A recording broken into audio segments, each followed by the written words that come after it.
Susan, coming along beautifully. No doubt, no doubt. Okay. I think it's a much more effective. I think that that color overlay is fantastic. The gradient is just adds some light to the right areas to create this kind of intriguing mystery. The thing that I just keep on looking is what is the relationship between this man and this man, and so it's really doing its job as a book cover. It's really piquing the curiosity of the viewer, wondering like, what I got to read this, man. What's going on? I got to figure out what's going on here. So that is a fantastic job.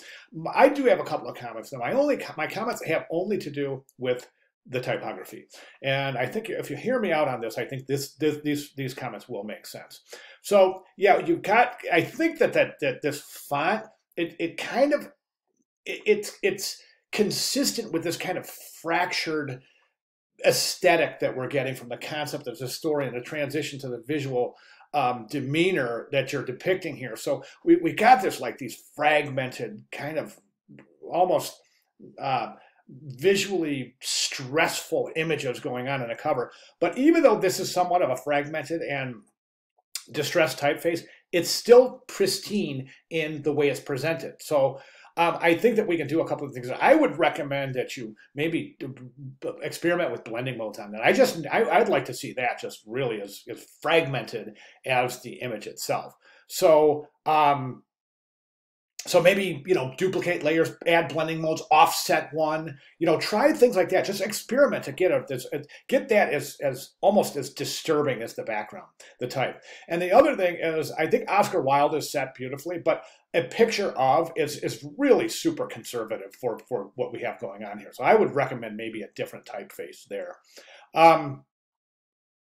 Other than that, I think once we get the type in place, I think that one of the things that we could do is this.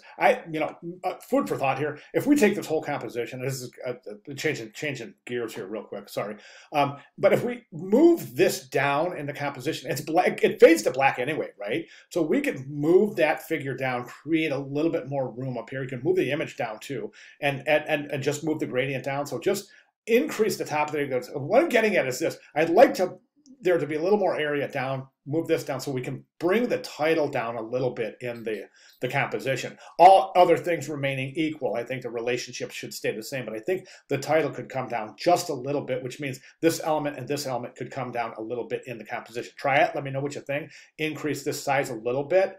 And then, of course, did I already say this? The picture of is really super tame, so maybe try to find a different typeface for that. It works for Oscar Wilde, but this is so tame. For such a really kind of freaky book cover, really pointing to this kind of, this really strange, eerie feeling that I'm getting, and I think that viewers are getting, and it's doing its job perfectly. But I would like the typography to kind of more follow suit in the conceptual development of the visual imagery. All right, fantastic work, really fantastic work. So if you have any questions at all, please let me know. I'll be glad to make any necessary clarifications. All right, great job. Thank you very much for kicking things off, Susan. Appreciate it.